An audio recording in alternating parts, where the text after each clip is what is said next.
Et nous en venons ainsi à voir maintenant dans une section 3 le nouveau rôle de la Cour de cassation en matière de contrôle de constitutionnalité. Le principe de la hiérarchie des normes implique que la loi soit conforme à la Constitution. Cependant, pendant fort longtemps, la loi n'a pas pu faire l'objet, plus exactement, la loi n'a pu faire l'objet que d'un contrôle de constitutionnalité a priori, c'est-à-dire avant que la loi ne soit promulguée au journal officiel. Il était donc nécessaire à l'époque que le Conseil constitutionnel soit saisi entre le jour où la loi était définitivement adoptée par le Parlement et le jour où la loi était promulguée par le président de la République. Or, en pratique, eh bien, on constate que parfois, pour certaines lois, le Conseil constitutionnel n'avait pas été saisi dans ce délai. Alors pourtant que les lois en question étaient peut-être contraires à la Constitution. Ce qui fait que les juridictions devaient parfois appliquer des lois alors même qu'elles étaient contraires à la Constitution.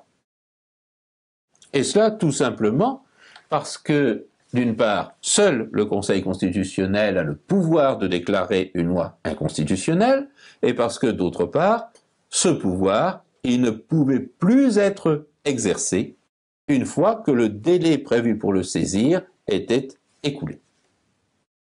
Alors, pour remédier à cet inconvénient, une réforme constitutionnelle en date du 23 juillet 2008, complétée par la loi organique du 10 décembre 2009, cette réforme a donné aux justiciables la possibilité de susciter un contrôle de constitutionnalité a posteriori, c'est-à-dire la possibilité de faire contrôler la constitutionnalité d'une loi déjà promulguée.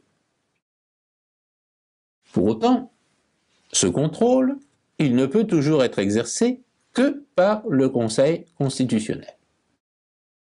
Et pour éviter que le Conseil constitutionnel ne soit submergé par les demandes, la réforme du 23 juillet 2008 et la loi du 10 décembre 2009 ont soumis ce contrôle aux conditions suivantes.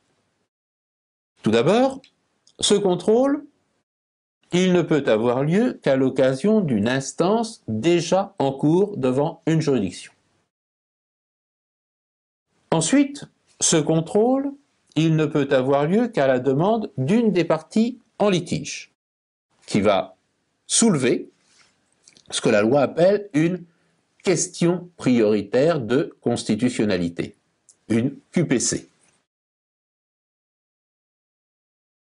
Enfin, si cette QPC a été soulevée devant une juridiction du premier degré ou du second degré, eh bien cette juridiction doit vérifier, premièrement, que la disposition contestée est bien applicable au litige, deuxièmement, qu'elle n'a pas été déjà déclarée conforme à la Constitution par une décision du Conseil constitutionnel, sauf changement de circonstances intervenues depuis cette décision, et troisièmement, que la question n'est pas manifestement dépourvue de caractère sérieux. Si ces trois conditions sont bien remplies, dans ce cas, cette juridiction du premier ou du second degré doit alors transmettre la QPC à la Cour suprême de son ordre juridictionnel, au Conseil d'État ou à la Cour de cassation, selon le cas. Cour suprême qui va devoir vérifier, dans un délai de 3 mois, que la question est nouvelle ou sérieuse. Si toutes ces conditions sont remplies, la juridiction suprême va alors transmettre la QPC au Conseil constitutionnel, lequel va juger de la constitutionnalité de la loi et pouvoir éventuellement l'abroger si cette loi est inconstitutionnelle. Et il apparaît ainsi que le Conseil d'État et la Cour de cassation ont un rôle de filtre destiné à faire en sorte que seuls les QPC posant un véritable problème de constitutionnalité, seules ces QPC importantes soient ainsi transmises au Conseil constitutionnel, pour éviter que le Conseil constitutionnel ne croule sous les demandes. Dans le cas de la Cour de cassation, ce rôle de filtre était en principe exercé par une formation spéciale présidée par le premier président et composée des 6 présidents de chambre ainsi que de 2 conseillers appartenant à chacune des chambres spécialement concernées par la QPC. Mais cette formation de la Cour de cassation, ayant eu le malheur de déplaire au pouvoir public, elle a été supprimée. Elle a été supprimée par la loi organique du 22 juillet 2010, complétée par un décret du 15 octobre 2010, ce qui fait que depuis, ce rôle de filtre, il est exercé par les différentes chambres de la Cour de cassation. Et lorsqu'une QPC est ainsi reçue par la Cour de cassation, eh bien, l'affaire doit être distribuée à la chambre qui connaît des pourvois dans la matière considérée. Alors il faut remarquer que ce rôle de filtre, il est particulièrement important en pratique. En 2013, le pourcentage de QPC transmises au Conseil constitutionnel s'élève seulement à 4% en matière pénale et 22% en matière civile, ce qui reste tout à fait faible. Voyons maintenant, au sein d'une section 4, la nouvelle Cour de révision et de réexamen. Section 4, donc, la Cour de révision et de réexamen. Elle est nouvelle parce que la Cour de révision et de réexamen, elle a été créée au sein de la Cour de cassation par une loi du 20 juin 2014 afin d'unifier les procédures de révision des décisions pénales et les procédures de réexamen de ces mêmes décisions. Alors, en quoi consistaient ces 2 procédures, procédure de révision et procédure de réexamen des décisions pénales, en quoi consistaient-elles avant la loi du 20 juin 2014? La procédure de révision, tout d'abord. La procédure de révision, c'est une procédure permettant de faire rejuger une affaire pénale lorsque, après une condamnation, apparaît un fait nouveau ou un élément inconnu par la juridiction au jour de la condamnation, fait nouveau ou élément inconnu qui est de nature à établir l'innocence du condamné ou à tout le moins à faire naître un doute sur sa culpabilité. Alors, avant 2014, le recours en révision devait être porté devant une commission de révision composée de 5 magistrats de la Cour de cassation, commission qui devait instruire la demande. Et si cette commission estimait la demande fondée, elle devait alors saisir la chambre criminelle de la Cour de cassation, laquelle pouvait soit rejuger l'affaire elle-même, si de nouveaux débats semblaient inutiles, soit renvoyer l'affaire devant une juridiction du fond, de même nature que celle ayant prononcé initialement la condamnation pénale. Voilà pour l'ancienne procédure de révision. Quid maintenant de la procédure de réexamen? La procédure de réexamen, c'est une procédure permettant de faire rejuger une affaire pénale après qu'un arrêt rendu par la Cour européenne des droits de l'homme a constaté que dans cette affaire, la Convention européenne des droits de l'homme n'avait pas été respectée. Et cette révision, ce réexamen plus exactement, ce réexamen, il peut avoir lieu lorsque la violation de la Convention européenne des droits de l'homme qui a été commise est de nature à faire naître un doute sur le bien fondé de la condamnation pénale. Alors, avant la réforme de 2014, la demande de réexamen, elle devait être adressée dans un délai d'1 an à compter de la décision de la Cour européenne des droits de l'homme. Elle devait être adressée à une commission de réexamen composée de 7 magistrats de la Cour de cassation. Si la demande de réexamen semblait justifiée, cette commission avait alors 2 possibilités.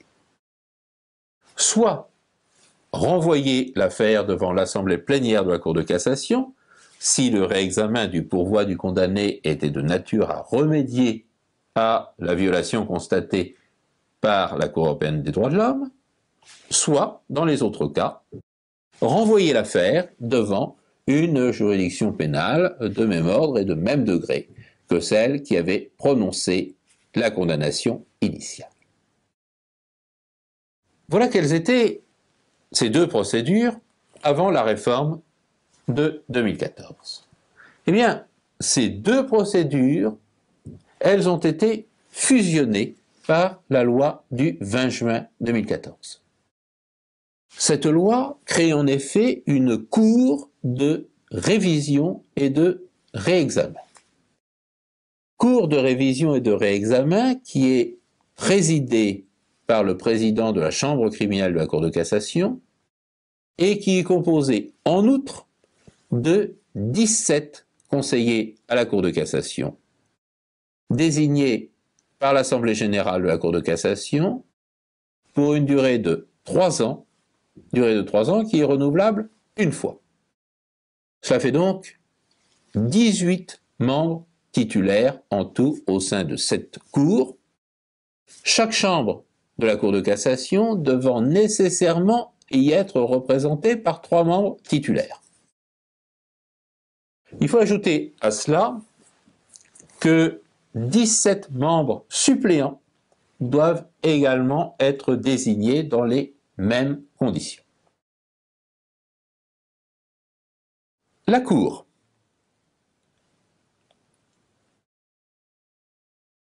La Cour, ainsi composée, doit ensuite désigner en son sein 5 magistrats titulaires et aussi 5 magistrats suppléants afin de constituer la commission d'instruction des demandes de révision et de réexamen. Alors, cette commission, elle va donc instruire la demande et si la demande lui paraît recevable, cette commission de 5 magistrats va alors saisir la formation de jugement de la Cour de révision et de réexamen.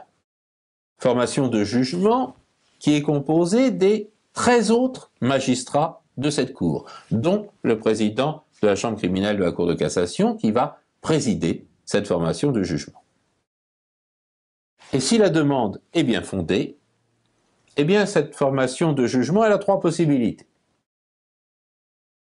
Première possibilité, elle peut renvoyer l'affaire devant une juridiction de même ordre et de même degré que celle qui avait prononcé la condamnation pénale, et cela, s'il est possible, de procéder à de nouveaux débats. Deuxième possibilité, elle peut également renvoyer l'affaire devant l'assemblée plénière de la Cour de cassation si le réexamen du pourvoi du condamné est de nature à remédier à une violation de la Convention européenne des droits de l'homme. Enfin, troisième possibilité, elle peut aussi juger elle-même dans le cas où de nouveaux débats seraient impossibles. Par exemple, parce que la personne condamnée est déjà décédée dans le cas d'une demande de révision qui serait formée par un de ses héritiers. Et avec l'examen de cette cours de révision et de réexamen des décisions pénales, nous en avons ainsi terminé avec l'étude de la Cour de cassation et plus généralement avec l'étude des différentes juridictions judiciaires. Et il nous reste maintenant à envisager les personnes qui les font vivre en étudiant dans une deuxième partie les hommes au service de la justice.